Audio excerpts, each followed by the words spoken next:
12 দিন ধরে চলা সংঘাতের পর ইরান আর ইসরায়েল যখন নিজেদের লাভ ক্ষতির হিসাব কষছে, তখন যুক্তরাষ্ট্রের কপাল খুলে গেছে।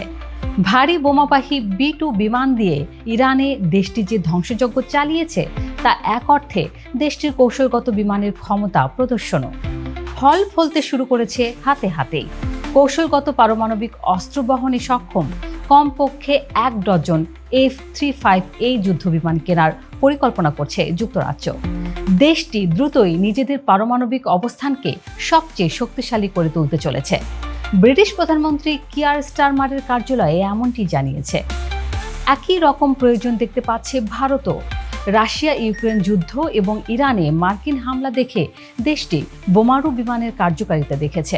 তাই হোয়াইট সোয়ান নামে পরিচিত বিশ্বের সবচেয়ে বড় সুপারসনিক যুদ্ধবিমান টুপোলেভ 160 কেনার পরিকল্পনা করছে দেশটি।